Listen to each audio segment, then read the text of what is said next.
Welcome to the Fantasy Wildcat. We're the self-proclaimed fantasy football expert duo of Ben Utterback and Trevor Schaepe. We're here to break down the toughest fantasy football questions with mediocre analysis and hard-hitting facts. We're back for season 2. Hopefully you joined us for season 1, but if not, welcome to our podcast. We hope you continue to join for fantasy advice. So on this episode, we'll be talking more about our podcast at a high level, what it is, what we're trying to do, and then we'll get into an off-season recap and then get into AFC East and West breakdowns before going and finishing off with our running back and quarterback tiers.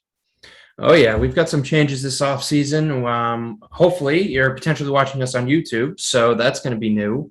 Last year, we were fully on podcast. We're going to be continuing to do that.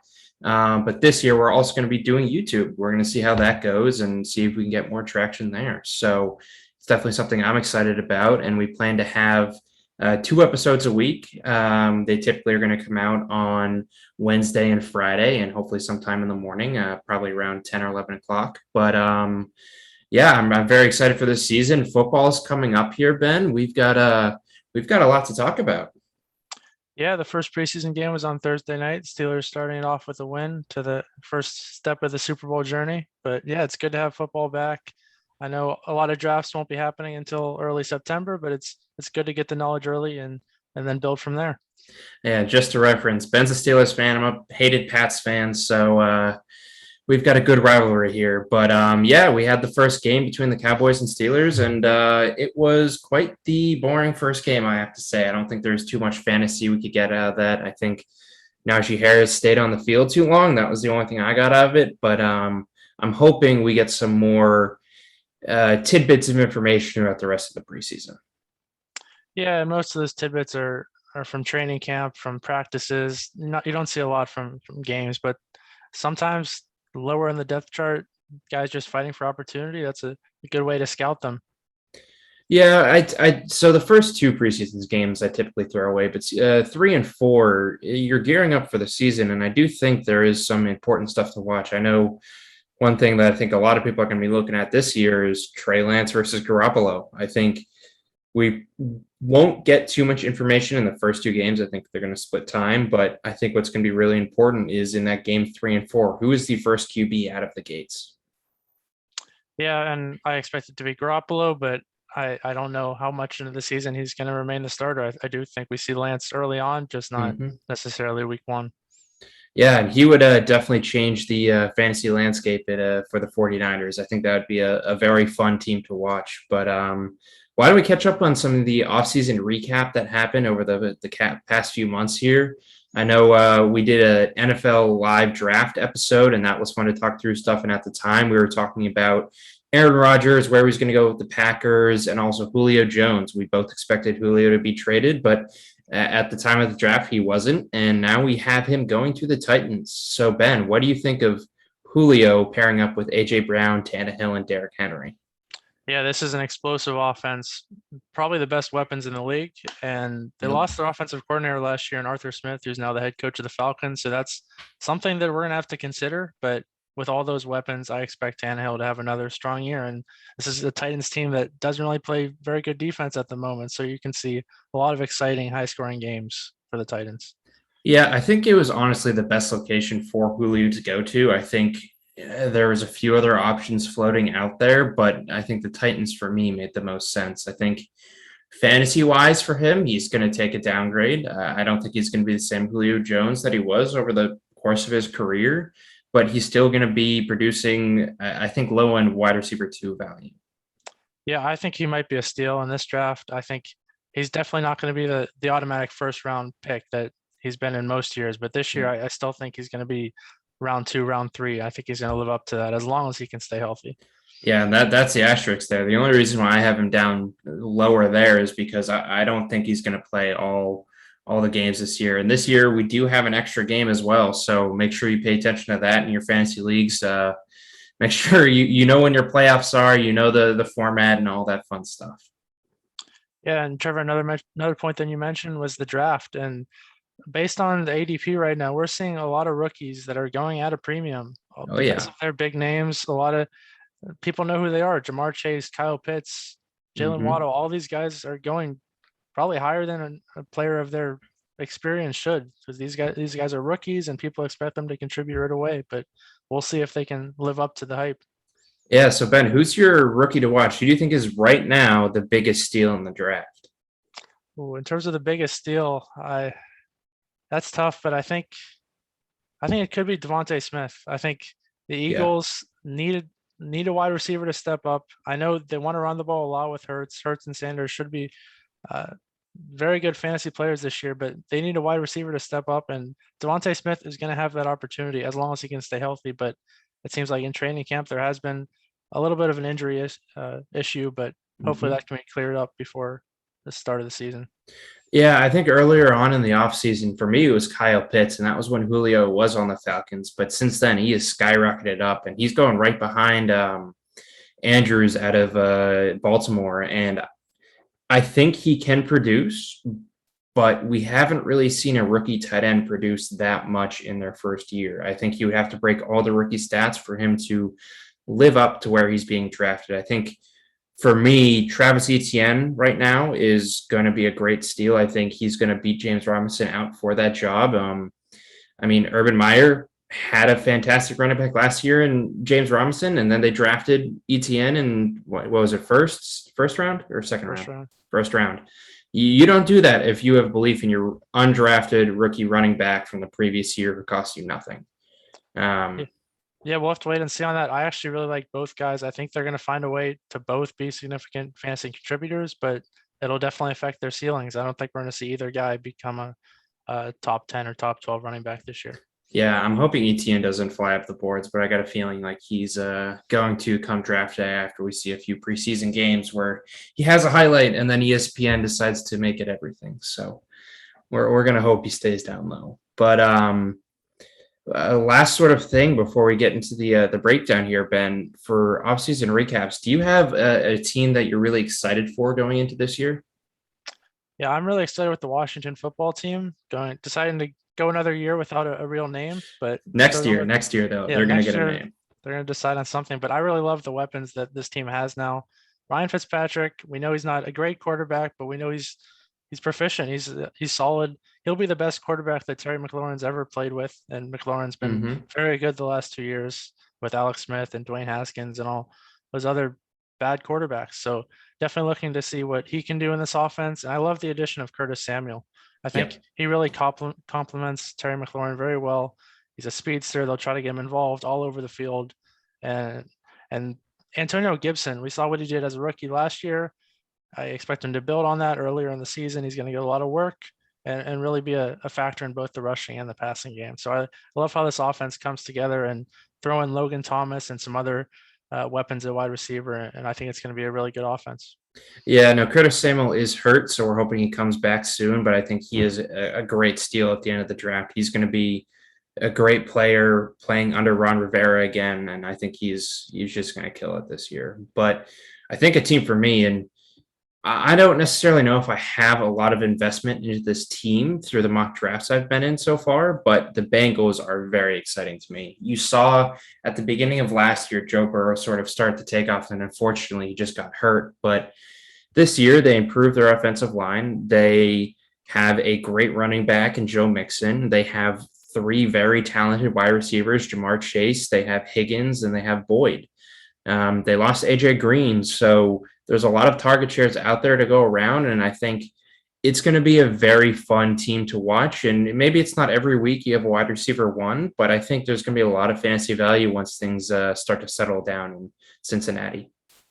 Yeah, I agree. That's an exciting team, and we'll get into it more in our next episode when we talk more about the Bengals. But I think Yep. it's interesting to see that Jamar Chase is going ahead of T. Higgins and Tyler Boyd right now. So that's Yep. definitely a topic that we'll get into more in our next episode. Oh, yeah. So why don't we go into our first breakdown here? We have the AFC East. We got my team, the Patriots. We got the Bills, Dolphins, and Jets. So, Ben, why don't you kick us off here? Who are we starting with? We got to start with the Bills. They got to build off their first conference championship appearance in 27 years. Mm-hmm. Josh Allen just got paid this week. A lot of money guaranteed, well A deserved. lot of money. He really took a big leap that we really haven't seen from a year two to year three quarterback before. So definitely good for him. And we expect this offense to keep thriving. lost John Brown, but added Emmanuel Sanders, so should Hmm. skip a beat there. We'll see. I think the biggest question is at running back. It's Zach Moss and Devin Singletary. Who can you trust for fantasy purposes? Yeah, I think that's the big question mark there. I think one thing on Josh Allen though is the Madden rankings haven't quite caught up yet. I think he's still like an 88 in Madden. It's just ridiculous. But yeah, no, I think this team's going to be very exciting to watch. I think they're going to be a fun team for football. But in terms for fantasy, I think there's really only two pieces I want here, and I'm probably out on Allen just on where he's being drafted in fantasy. I think Ben, you and I are both late round QB guys.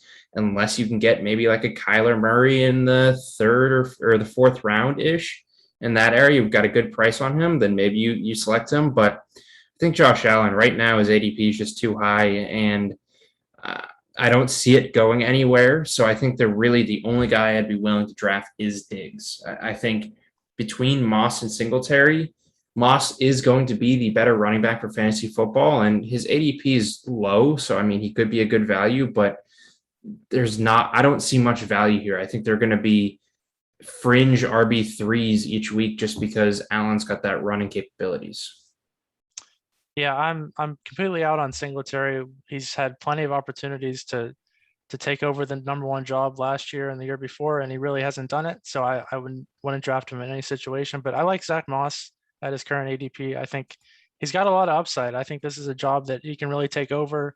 He can become a guy who scores close to 10 touchdowns from those goal line and red zone opportunities. So I really like Zach Moss at where he's going right now. All right. So, question for you then. Are you just trying to get your sense on where you would draft him? And mind you, we're going to get in this running back tiers later, so maybe we hold off. But one comparison could be Ronald Jones. I think they're similar-ish running backs. Between those two, who would you be selecting? Yeah, I'd say they're about in the same tier, but I'd go with Zach Moss. I think his upside is higher. I think Ronald Jones, I think he needs Leonard Fournette to get hurt for him to really have that upside. Mm-hmm. I think most weeks you're not going to be able to know if you're going to start Ronald Jones or not. And you're probably not going to start him if Fournette's healthy. But Zach Moss, I think, can get to the point where even if Singletary's healthy, Zach Moss can be a guy who you can start at the low end RB2, high end flex in that range. Yeah.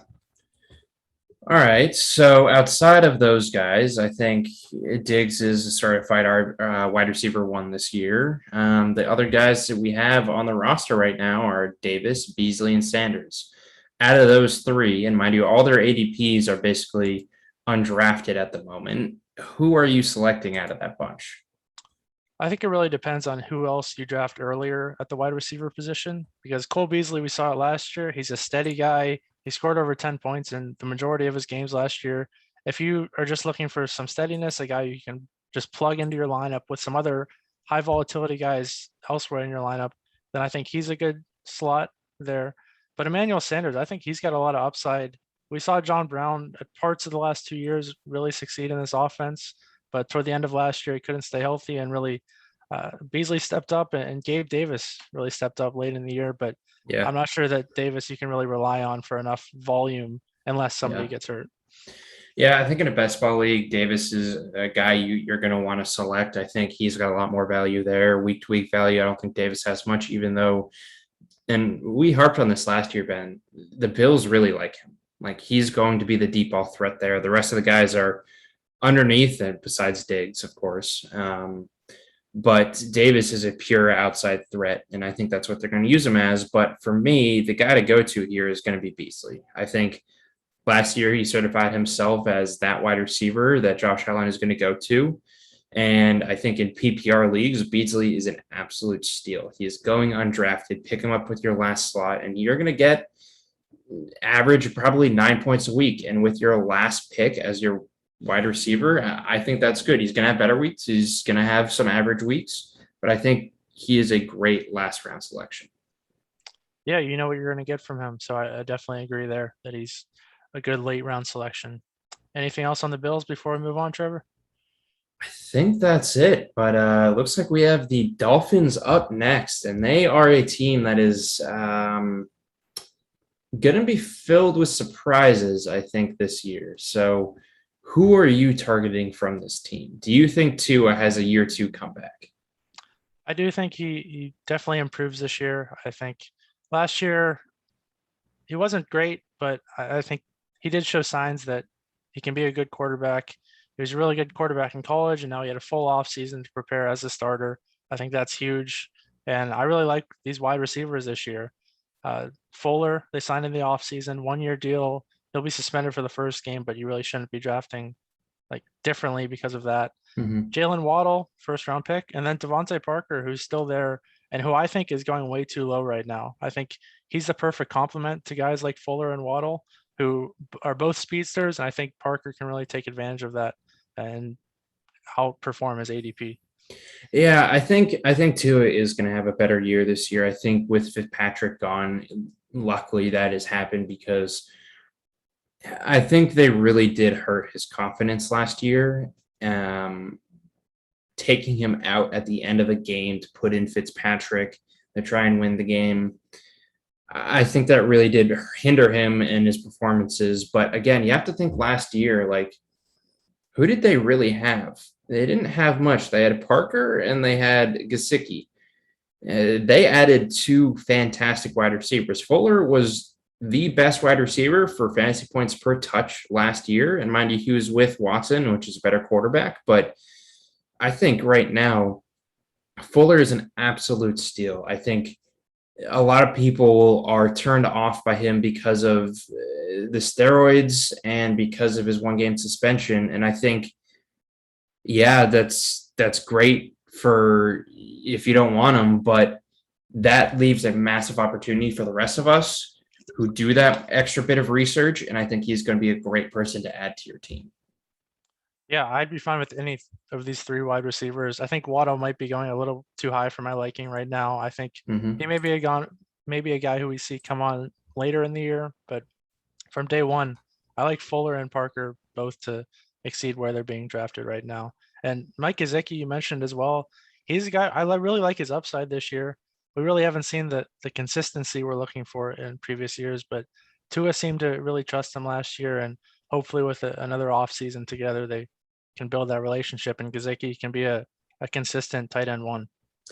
Yeah, it's tough with consistent tight end one. I think there's very few of those guys who are going to be consistent tight end ones. I think you've got your top three and Waller, Kelsey, and Kittle. But outside of that, I think the only other consistent guys are going to be Pitts, Andrews, and Hawkinson. So, that's 6 guys right there. And out of the rest, I think I've got preferred options instead of Gesicki. I think I would rather have a Logan Thomas. I would rather have a Goddard. I would rather have a Noah Fant. So for me, I think I am looking elsewhere in the draft to pick up a tight end. Yeah, I have Gesicki right now as my 8th tight end, right behind Goddard, right ahead of Logan Thomas. But I think that's definitely on the high end for him. Mm-hmm. But that being said, I do really like his potential this year. Guys like Noah Fant, they're not showing consistency either. So I think Gesicki, maybe with all these speed threats downfield, could open up the middle of the field for someone like Gesicki. Yeah, so going back to Will Fuller for a second. Right now, he's going around the, I think, Laviska Shenault, Tyler Boyd range. Let me look up what his ESPN rankings are. But I think he's just going to be an absolute fantastic steal. But we can move on from this point here. I know I've already made it. Yeah. And let's just briefly touch on Myles Gaskin before we move on. We thought they might sign a running back this offseason like Aaron Jones or someone like that, but they're sticking with Myles Gaskin. It looks like he's going to get a lot of the work at running back. They got Salvon Ahmed and Malcolm Brown as backups, but we really think this is Myles Gaskin's job to lose. So definitely like him as a probably top 20 running back this year. Yeah, no, I think he's going to be right around that range. I think his ADP is good as of right now and where he's going. But I think when you're in a draft, you're trying to get value for your pick. And right now, I don't necessarily know if Gaskin is a value for his pick. Mind you, I think he's going to be good for fantasy. He's going to be an RB2 a lot of the weeks. But right now, I just don't necessarily see it. So currently, I'm staying pretty far away from him in drafts. And I think there's better wide receivers in the area that he's going that you can pick up instead. Because right now, you've got Darrell Henderson behind him, Josh Jacobs, Mike Davis, Chase Edmonds. Those are all, maybe not Mike Davis, but those are all guys I would select ahead of him. And same with Travis Etienne. So I think I'm kind of out on him this year. Yeah, I'd say I'd call it a par right now. Where he's at, I'd consider drafting him, but I'm definitely not eager to draft him at his ADP. I think it's about right for now, and depending on situation, I may take a look at him. Yeah, and I think we could definitely pick him up later in the year. I think you could easily get some value for him later on in a trade, but I think for draft, mind you, we're looking at the draft right now, and we're trying to find value in where they're being drafted. And right now, as good as he might be, I don't think he's going to be a good value for where he's currently going. All right, let's move on to the Patriots, finishing third last year in the division. Trevor, kick us off with your Patriots. Oh, yes. I get all the questions. Are you a Cam guy? Are you a Mac Jones guy? And I've been going back and forth. I think Mac Jones is the future for the Patriots, at least potential future. No one can say if he's going to be a consistent starter or we're going to move on, but I don't think Cam's the option. But I don't like rushing rookie QBs into starting spots. So I think for me, Cam's going to start the first half of the season. And then I think Mac Jones might be filtered in. And for fantasy, what that means is a lot of the Patriots players are not going to have value in the first half of the season. We're going to see a lot of 2 tight end sets with Nelson Aguilar out wide. We're going to see a lot of Damian Harris rushing through the middle, and then we're going to see a lot of Cam doing the stretch over the into the end zone from 1 or 2 yards out. So I don't think I'm drafting anyone outside of Damian Harris here just because of the 2 tight end setup that we're going to be showing for a lot of the year. So you don't like either of the tight ends, Hunter Henry or Jonnu Smith? As players individually, I think they're very talented. They're the reason they got paid. But when you've got Cam throwing them the football, I don't think they're going to be valuable as someone else you could grab. The names I mentioned previously when we talked about Gaskin, I think there's other options I would much rather prefer to go get than these guys. Yeah, I definitely be cautious here as well. I think Hunter Henry, I do think is a better receiving tight end. So I think we may see the opportunity for him to catch a decent number of touchdowns, get several targets every game. But it is hard to tell depending on who the quarterback is going to be. Yeah. Like you said, I do expect Cam to be the starter week 1. So we'll see how that plays out throughout the season. But and Damian Harris, you mentioned, do you really trust that he's going to be the starting running back every week? Do we think Sonny Michel is going to steal some touches, or James White, depending on the situation? Yeah. So let's rewind back to the beginning of last year. So he was drafted coming out, and he was all the rage in the Pats camp. He was projected to be the RB1 last year. He unfortunately got hurt, which meant that the door was left open and other running backs got touches. And then when you saw him come into the season last year, he was getting the bulk of the load there. And mind you, yes, he's not going to be a heavily used passing down back. But with Cam Newton at quarterback, I think you're going to have a hard-nosed running back, and Sonny Michel is just not going to be that guy. We saw that last year. He was phased out of the offense, and Damian Harris is going to rush a lot of times, and he's going to average probably around 90 yards a game, but it's just a question mark on the touchdowns if those are going to come. If it's Mac Jones, I move Harris up the board. If it's Cam, I still move him down the board. All right. I think the last question I have on the Patriots is Nelson Aguilar, who's going as wide receiver 60 right now on ESPN. Mm-hmm. Are you buying or selling him at that ADP? I mean, how can you not buy that? I mean, it's difficult to just not pick him up at the end of your draft. He's a wide receiver 1. He's going to be the wide receiver 1. You're going to see him on the field for 85% of the snaps, 90% of the snaps on offense. Yes, Cam throwing the football is not great. We've seen that. He got surgery, so hopefully his arm movement's better, and hopefully he's a better quarterback this year for passing. But, I mean, you're talking about wide receiver 60. How do you not go for a wide receiver 1 at that point? Yeah, I definitely agree. I think it's going to be similar to last year where on the Raiders, very underestimated. No one was talking about him. And then he became a guy you could trust a lot of weeks because he had the opportunity, not a lot of other good wide receivers. So definitely opportunity is there for him to take. But I think that's it for the Patriots. And let's move on to the Jets, Jets. They're going to suck this year again. But the future is bright. They got Rob Saleh, they got Zach Wilson. But that being said, they don't have too many good players, especially for fantasy. Is there anybody that you'd consider drafting this year, Trevor? I think Michael Carter is the guy I'm going for. I think you can get him at a good value, and he's going to be the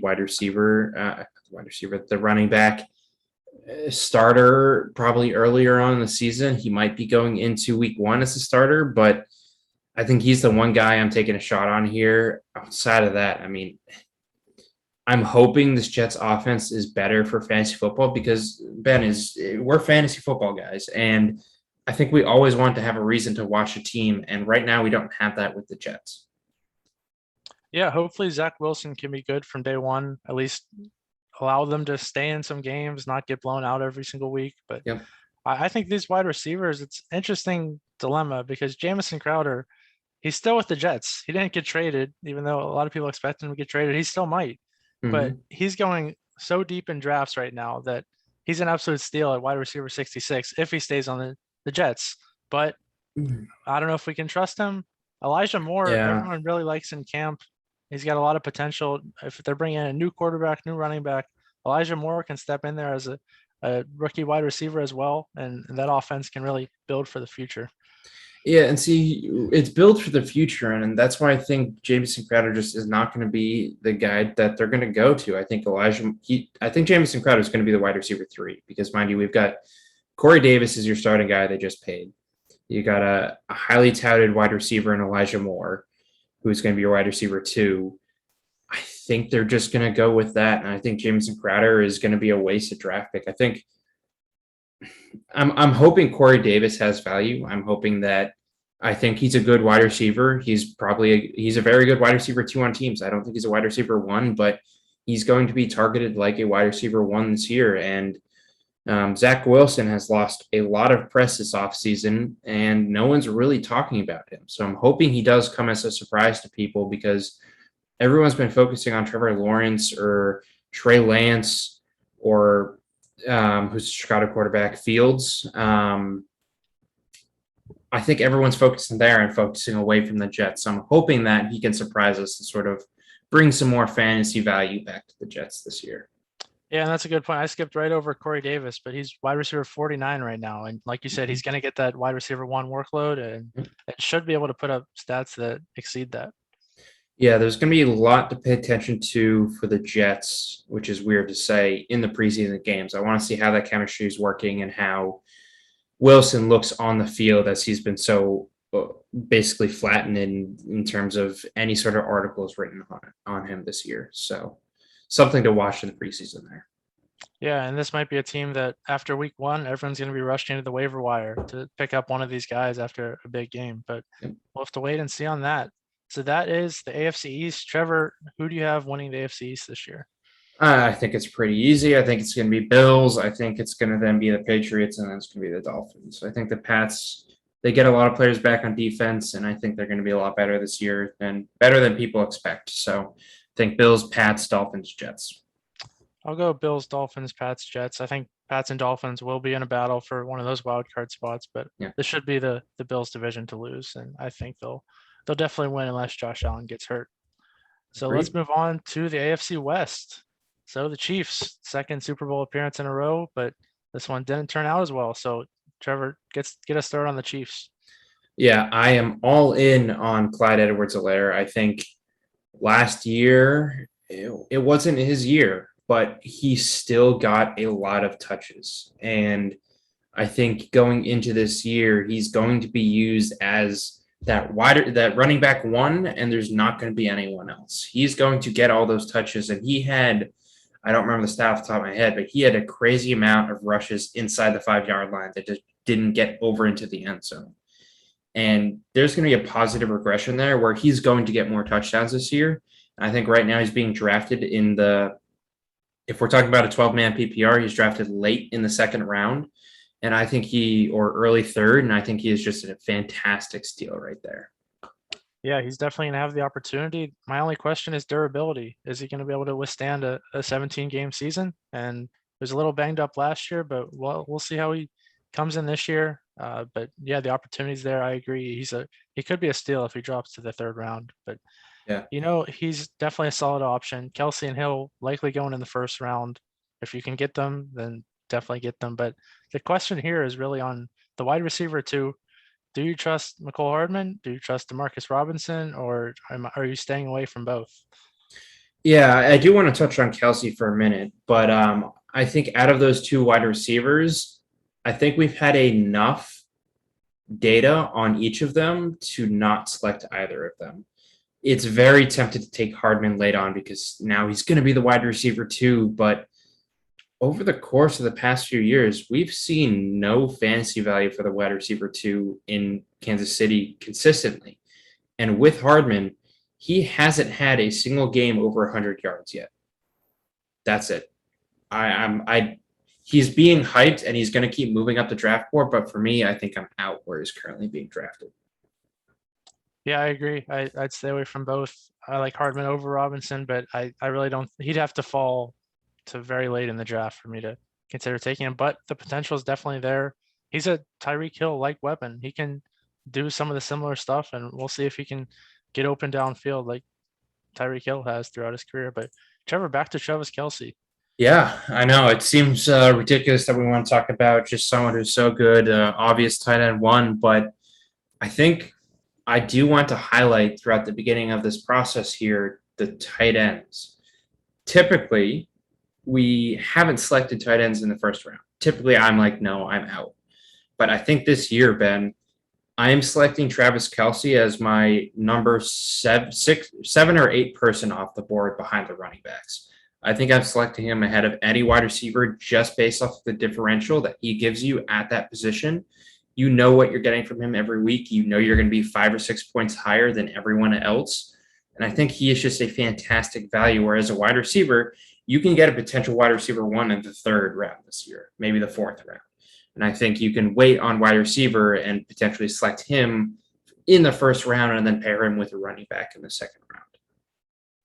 Yeah, I'm a little upset that the fantasy community has finally caught up to Travis Kelsey because he's a guy who I've taken in the second round, I think, the last 2 years in a couple of my leagues, and that opportunity is really not there anymore. First round, it's hard to take him in the first round, but sometimes you may have to. But I thought he was a steal in the second round, and yeah, it really depends on where you're drafting in the first round to see if he's worth taking. But like you said, right after the running backs, I mean, he's up there right with Devontae Adams, Tyreek Hill, but I mean, I think it's really up to him or Adams as the first non-running back off the board. Yeah, I think those are the two, and we'll talk more about him later on. But I think it's a very interesting year, and I think you should have 3 tight ends selected in the first 3 rounds, pretty much. Agreed. And let's move on to the next team, which has one of those other 2 tight ends, and Darren Waller, and that's the Raiders.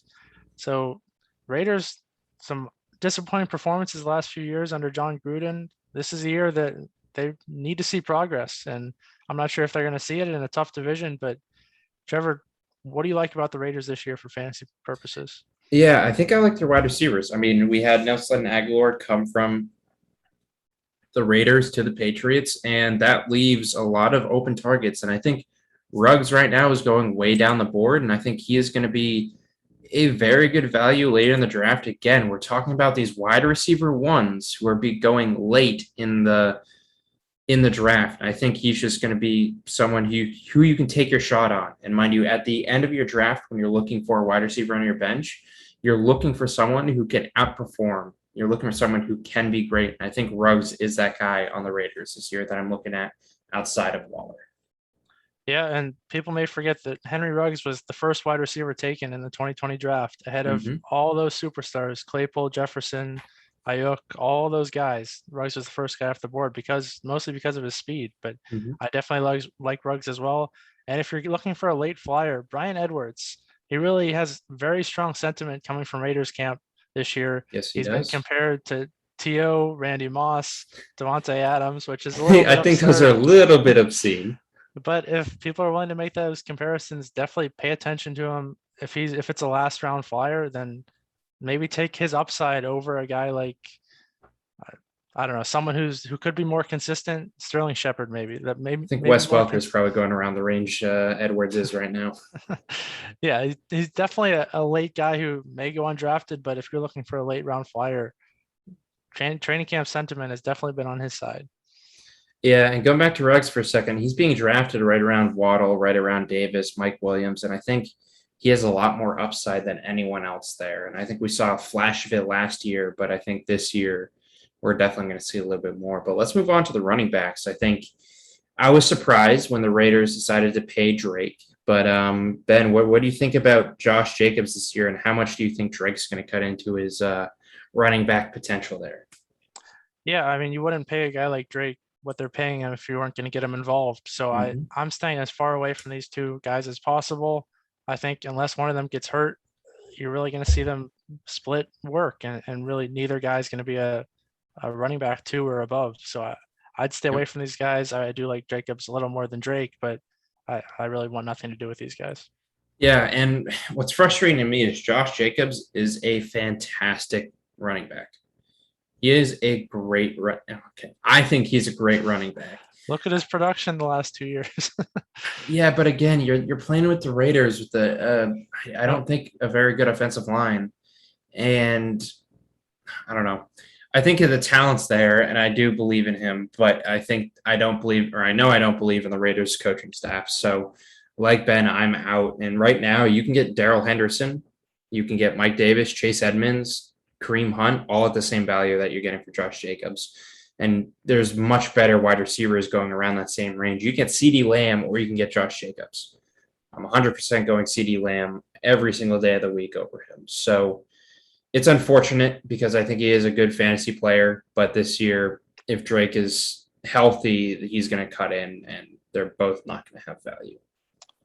Yeah, and I don't think we've touched much about quarterbacks so far in this episode, but Derek Carr is a guy who I'm going to look to start some weeks. He could be a good weekly streamer. If this offense is going to take flight, it's going to be dependent on him. And with these wide receivers that we talked about, could be a good opportunity for him as a fantasy starter. Yeah, and the reason why we don't talk too much about quarterbacks in some situations is for these teams that we've talked about so far, it's pretty clear that you're drafting them or you're not. We've had Mahomes, we've had Josh Allen, those are the good ones, and you got a bunch of bad ones, and Tua, Cam, and then Derek Carr. But I think Derek Carr out of that bunch is the best, and I think he is going to have fantasy value in spurts, like you said. He did last year, and I know, Ben, you and I used him a bit in our leagues, and he worked great for us. So I think he's definitely someone who, once the landscape sort of settles and we see, okay, what team has good defense, what team has a bad defense against quarterbacks, then you can start playing the game with Derek Carr and starting him in spots. Yep, exactly. So let's move on to the next team, the Chargers, a team who there's a lot of buzz about. They got a second-year quarterback in Justin Herbert, who was great last year. New head coach in Brandon Staley, who was terrific as the defensive coordinator for the Rams last year. Yep. A lot of optimism for this team. Trevor, for fantasy, what do you like from the Chargers? I think Eckler has the ceiling of an RB3. I think he is someone in a PPR league. I think he is someone who is my next, and we'll talk about more of this when we get in the tiers, but I think he is going to be a fantastic steal where he's going, which is right at the beginning of round 2. He is just someone I am drafting everywhere if I can. Yeah, I absolutely agree. I think guys like Zeke are going ahead of him. Saquon, those are guys with more questions. I think Austin Eckler is definitely a safer pick than guys like that. He may have a little bit less upside than someone like Saquon based on volume, but I think Eckler is definitely a safer option. It definitely has that ceiling that you mentioned. Yeah, Ben, I think you and I might disagree on Zeke this year, but we'll have to wait and see when we get to the Cowboys in the next few episodes here. But yeah, I mean, outside of that, Keenan Allen, he's your go-to there. But Mike Williams is sort of the next guy up, and he had very few touchdowns last year, and they got rid of Hunter Henry. I think Mike Williams is due to have a big year this year. I think he's going to be more of a touchdown threat and get more than he did last year. So he's someone I'm looking at and targeting in the draft if he's at the right price. Yeah, this is a great opportunity for Mike Williams. He had a full offseason to work with Justin Herbert, which is part of the reason last year he may not have had as much success, is that the chemistry wasn't necessarily there with him and Herbert, but the opportunity's there. But I don't know if I can trust myself to take Mike Williams, for him to stay healthy, for me to ever be able to feel confident in putting him in my lineup, because he's a guy who he has great weeks and then he has poor weeks. So he's a highly volatile guy that I don't know if I can trust. But based on where he's being taken, Wide receiver 50 right now. Yeah, so at that range, I'm willing to take a flyer, but yeah, I might make sure I have some consistent guys ahead of him if I'm going to do that. Yeah, no, you don't want him as your starter, but I think you want him by week 5 this year. I think by then you'll sort of get your idea of where he's going to be at, and it's all about trying to draft value. And I think later on, I'm willing to be more risky than safe, because if I'm picking like a Laviska Shenault, if I'm drafting him, I know I'm going to get max like 8-9 points a week. Like, I'm not going to get these boom games. Whereas Mike Williams, you could have boom games and he could become a wide receiver 2 or wide receiver 3. Like, those are not out of the range of opportunities. I'm not saying that's going to happen, but I think he has that potential to be that type of wide receiver. Yep, and before we move on from the Chargers, Jared Cook continuing his career. It should be another great opportunity for him as a tight end, filling in that Hunter Henry role, as Hunter Henry was a solid tight end 1 for most of last year. Trevor, do you think Jared Cook can fill in that role and become a guy you can start from week to week, but maybe not want to? Yeah, I think the can is the point there. I think the want is not going to be there. I think you can start him in spots, but in the draft, I'm not looking at him. He'll be a good waiver addition potentially later on in the season, but drafting him is not going to be someone who's going to be going off the boards. All right, let's move on to the final team of the AFC West. And I think this is one of the most interesting teams for fantasy purposes, because there's a lot of guys. We're going to have to see who can step up and really be that consistent fantasy producer.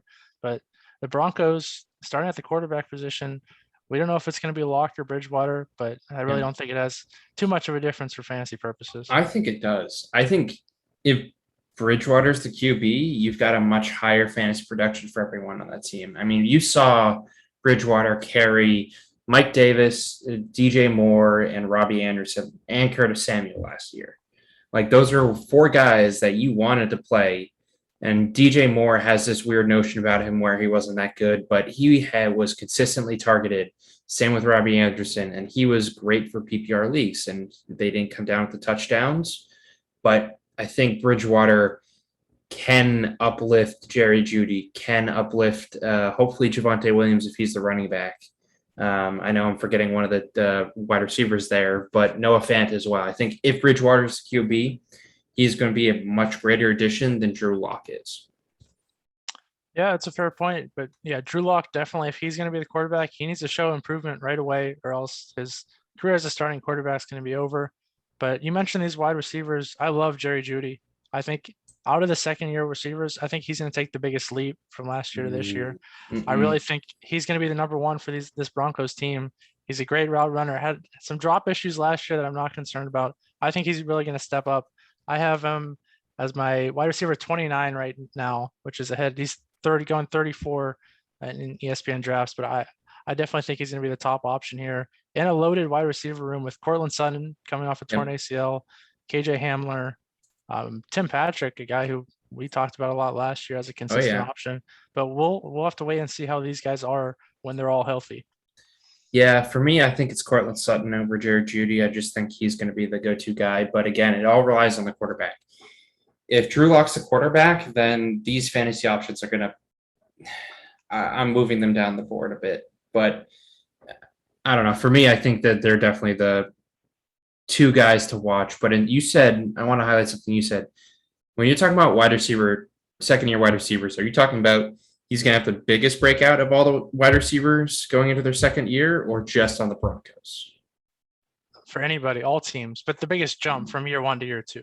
Like, we saw guys like Justin Jefferson and Ayuk and Claypool Mhm. have great rookie years, but I don't know how much we expect them to grow. Henry Ruggs is a guy who we could see take a big jump as Mhm. well.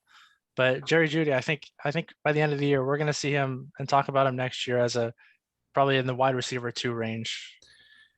Okay, interesting. Fair. That's fair. I think my biggest jump is going to be CeeDee Lamb, and we're going to touch on him a lot later on. I think he's going to have the biggest jump this year, even on top of what he did last year. Um, because when you get wide receivers who do really well in their first year, the likelihood of them doing even better in the second year is great. For the average wide receivers, it's not always that, but I think CeeDee Lamb, Justin Jefferson, Chase Claypool are on that top tier where Jerry Judy maybe isn't. But we'll have to wait and see what happens with them. But I'm very curious on what we do with the quarterbacks here. All right, AFC West. Trevor, I think it's pretty clear who's going to win this division, but give us your rankings in terms of the 4. Yep, the Broncos are going to win the division. No, I'm joking. It's going to be Chiefs. I have to say that I got a lot of coworkers in Kansas City, and it's unfortunate I have to say the Chiefs are going to win it. Then the Chargers, I think, are going to be very close in second, and then it's going to be a bottom tier battle between the Raiders and the Broncos. Yeah, I think the Raiders and the Broncos will both be competitive, but I agree with you on the order. It should be Chiefs, Chargers. I'll go Broncos over Raiders. Okay. Alrighty, well, that wraps up our AFC East and AFC West breakdowns. We're going to quickly go through our tiers here, and then going to wrap up the episode. Ben, let's start with the quarterbacks. Tier 1, I think it's pretty obvious who we have here. Yeah, I think it's tough where to draw the line here, because I think right now we have Patrick Mahomes and Kyler Murray as the guys in tier 1. Josh Allen, Lamar Jackson are guys who it depends on if you want 2 people as a tier, then it's Mahomes and Kyler. If you allow 4 people, then maybe Josh Allen, Lamar Jackson jump up. But I think they're definitely on the borderline between 1 and 2. Yeah, for me, I think it's pretty clear cut. I think if you did want to extend it to 4, then yes, those would be the 2 I add. But I think for tier 1, I think Kyler is going to be the top quarterback this year, and Mahomes is going to be right there at second. Let's go into tier 2 since we're already talking about them anyways. I think we both have Allen and Lamar there. Are there any other quarterbacks you got in tier 2? Yeah, I think Aaron Rodgers definitely has to be a lot of drama this offseason, but I expect him to be there, have a really good season just like last year, mostly out of spite, but I think he's definitely going to do that as well. And then you have guys like Tom Brady, Russell Wilson, Dak Prescott. Any of them could be on that tier 2 range. I'd probably say Russell Wilson would be the guy I'd have there. I'd probably drop Brady to tier 3, but all those guys, it's kind of tough to distinguish between tier 2 and tier 3 at this point. Yeah, no, it definitely is. I think Brady for me is going to be as close as you can get to a league winner as a quarterback for where he's going. I think he's going to have an absolutely massive year, and I'm drafting him anywhere and everywhere I can get him. But I just want to quickly pause and say why we're going through the tiers. I think it's very important is there's a lot of rankings out there for fantasy football. When it comes to drafting, I think tiers are very important because it's not always easy to compare running back to wide receiver, but if you break them down the tiers, I think it's very easy to compare them. I think we've talked about already, you've had a lower tier running back in Josh Jacobs, or you can have a higher tier wide receiver in CeeDee Lamb. Who do you want to draft? Who's going to benefit your team? If you sort of put them into tiers, you can see, okay, this person's going to help value my team more than the rest. So that's why we're doing the tier system. We're going to start with quarterbacks, running backs, and later episodes, we're going to go into wide receivers and tight ends. But going back to tier 2, I've got Brady, Allen, Rodgers, and Lamar. And then tier 3, I have Russell, Dak, and Herbert. I think you can't really go wrong starting any of the guys in tier 1 through 3. But it's definitely a little bit blurry on where you want to place them in what tier. Yeah, and that's a good context that you provided on the tiers. And maybe, for example, if Russell Wilson and Justin Herbert are both in tier 3, but they're going, say, 2 rounds apart, maybe you try to wait the 2 rounds and take guys at other positions there, and then take a guy like Herbert later. So that's another good use of the tiers. But I agree with you that Dak, Justin Herbert are probably closing out tier 3 right there. And starting at tier 4, I think that's where you come in with guys like Ryan Tannehill with the weapons that he has, Matthew Stafford, a new opportunity, and then Jalen Hurts and his legs will be hopefully be able to boost him into that tier. And we'll see. He could be a lot higher if he is able to succeed in that offense. Yeah, no, I think he could be a lot higher. And the only thing I'm hesitant on is just, is he going to be the quarterback for the Eagles all year? Is he going to be traded? We don't really know. I think a Russian quarterback just skyrockets your value unless you're in a 6-point touchdown league for quarterbacks. I think they just give you such a massive advantage. I'd probably move him up into tier 3 if he is projected, if he is going to be the quarterback the entire year. But right now, there's that question mark, and I prefer to probably draft someone else. But I think for me, Ben, we talked about this all last year. I feel like Tannehill is just consistently disrespected over and over going into each year. And I think he's just consistently, shown to be just a top quarterback. Yeah, and my only concern early in the offseason was the loss of his offensive coordinator, but then they acquired Julio Jones, which I think definitely trumps the loss of the offensive coordinator. So Tannehill should be the guy who you should be able to start pretty much every week. Mm-hmm. Yeah, I mean, the only two quarterbacks I'm really grabbing here are Brady and Tannehill, and they're everywhere I can get them, and it's great because I think they're just going to be consistently quarterback ones each week, and that's what I want from the position. I'm not looking to pay up to get a Rodgers, to pay up to get Mahomes or Lamar or something like that. Yeah, I agree. I'm definitely trying to wait to this tier 4, tier 5 range, maybe even use weekly guys instead of spending a significant draft pick. But another thing worth mentioning is injury risk. We have Dak, we have Joe Burrow, both coming off major injuries. If you're going to spend a pick on them, definitely look into their injury history. Maybe consider that. If you're maybe take someone in the same tier instead of them, if you're worried about that, but definitely another consideration. Yeah, I mean, Dak could be look at the start of last year. Dak and the Cowboys were just scoring like 30 points a game on average.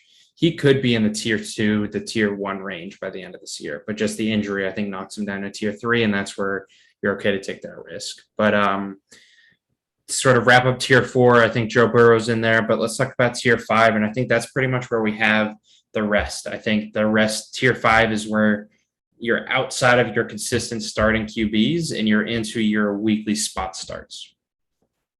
Yep. Kirk Cousins was a really solid guy last year as a weekly starter. Derek Carr, we just mentioned, guys like that. I think Daniel Jones could be a guy that certain weeks you'll be able to start him this year.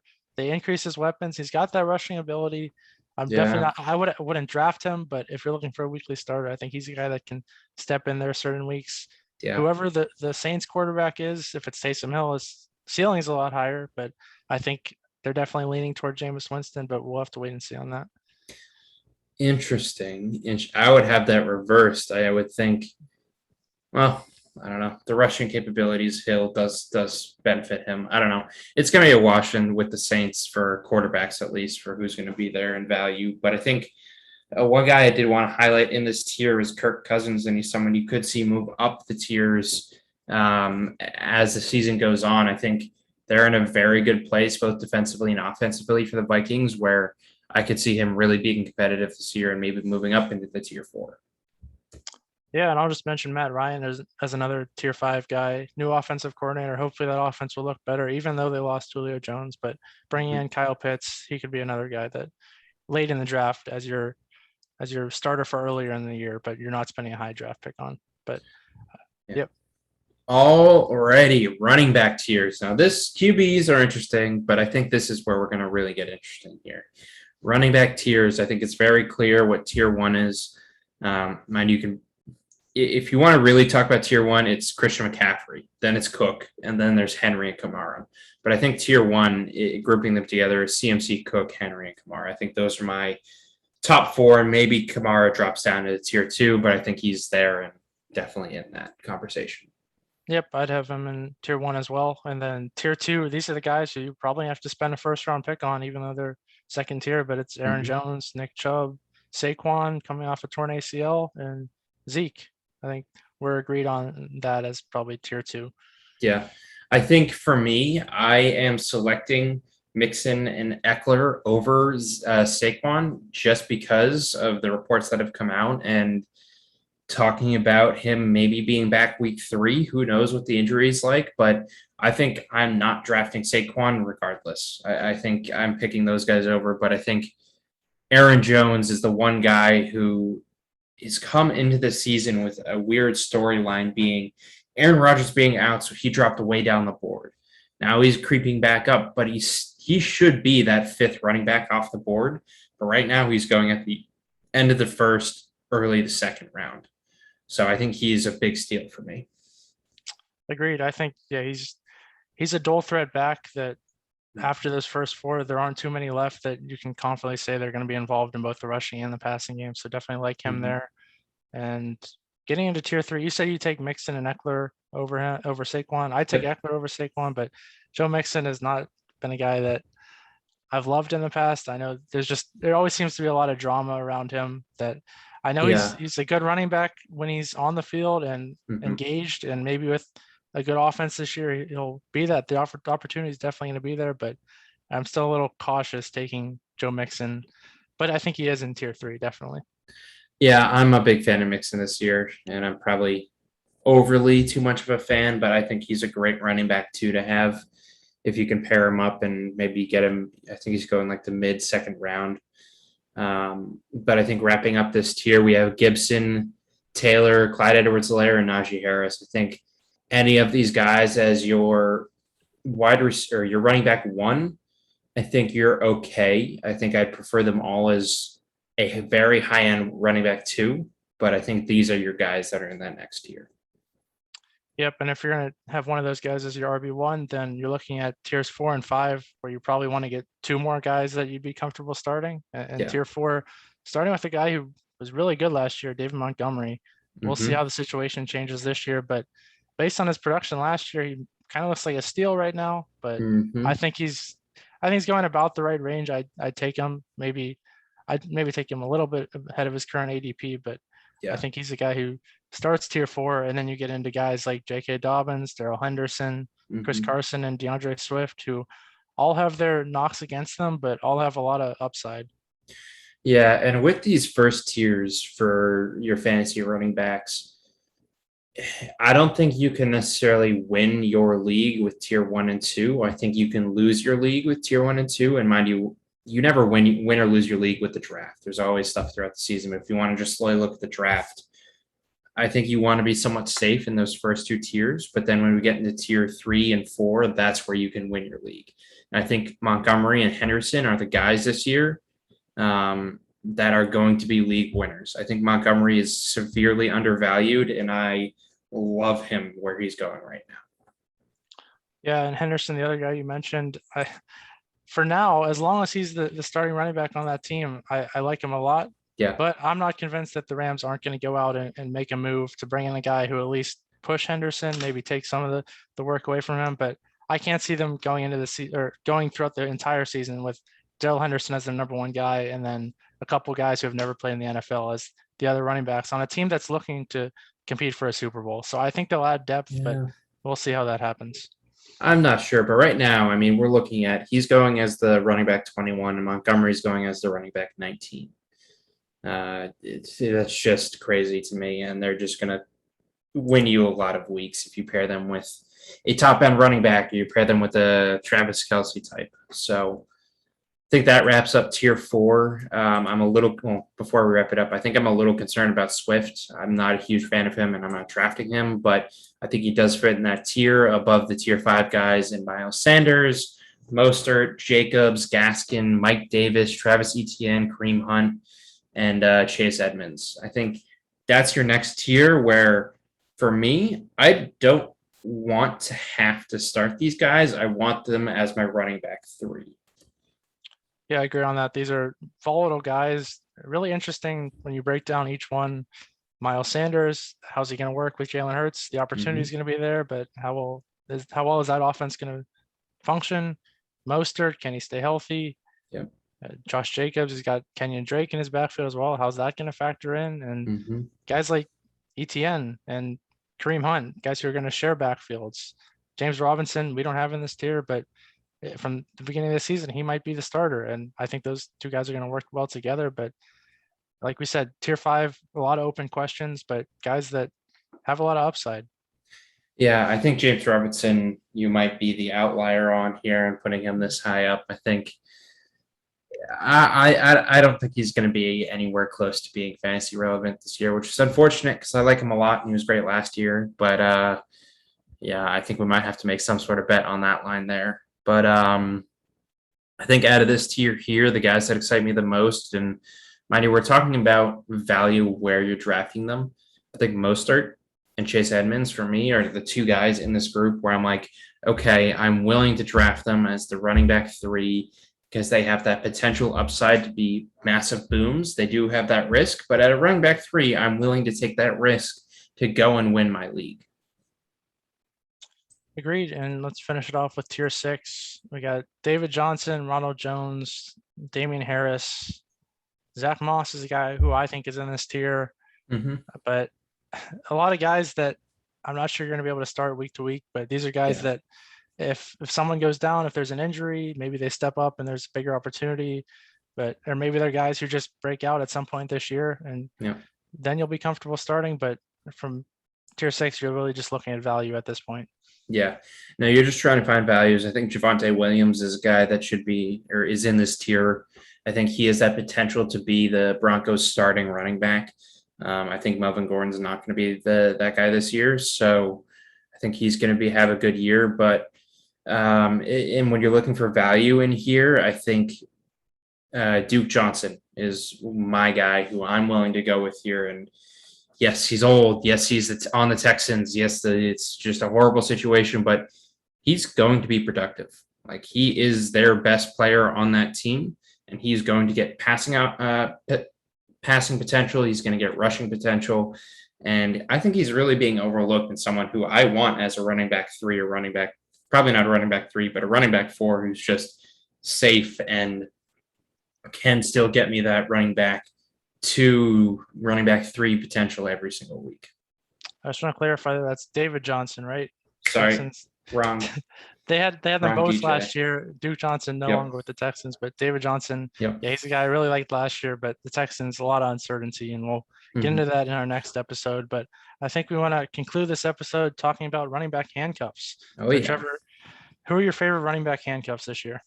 I think Pollard is the go-to guy. I think Pollard and Gus Edwards are my 2 favorite ones. I think if their running back partners go down, they've got the best opportunity. And mind you, Madison is another one you want to talk about for opportunity, but I'm not as excited on him for whatever reason as a Pollard or as an AJ Dillon or as a Gus Edwards. Yeah, I really like AJ Dillon. I'd say Tony Pollard is my top one as well, but AJ Dillon right at number 2. We should see more opportunities with Jamal Williams gone. If Aaron Jones gets hurt, I expect Dillon to fill in very well on a really good offense with Aaron Rodgers back. Yeah, and I think the reason why I'm out on Madison is because I want my handcuff to have some sort of value to me. I hate having guys on my bench that don't do anything unless I'm heavily dependent on one player, which I'd never try and be.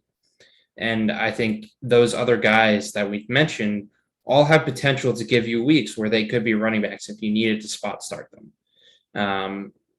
And if their partner goes down, then they're just going to be skyrocketing to RB2, RB1 range potentially. Yeah, I think Jamal Williams is another guy worth mentioning. If DeAndre Swift goes down, Jamal Williams, I think, is going to have a decent amount of value. He's got the combination of both the rushing and the passing game, but he's a guy, like you said, I don't know if you want to carry him on your roster if you're just waiting for an injury. It's also the Lions, and I think they're going to be atrocious this year. So we'll have to wait and see with that one. But yeah, we're going to wrap up our first episode here of the season. This is season 2, episode 1. Like we said in the beginning of the episode, we're doing YouTube this year, so you can find us on YouTube at the first episode here. Sorry guys, at the Fantasy Wildcat. You can also listen to us on Spotify, on Apple Music, and Anchor. You can find us a bunch of different places for podcasts. So whatever you like to enjoy with your listening experience, make sure to give us a follow. And Ben, you want to quickly let them know about our Twitter? Yeah, go follow us on Twitter at Fantasy Wildcat. And we'll be putting out a lot of content, links to our YouTube, all the podcasts. We're going to be tweeting every week, maybe engaging you guys with some polls and stuff like that we can talk about on our episodes. But go there. That'll be our central point for all of our content. So go follow us at Fantasy Wildcat. All right. We're going to sign out. And thanks, everyone, for watching or listening.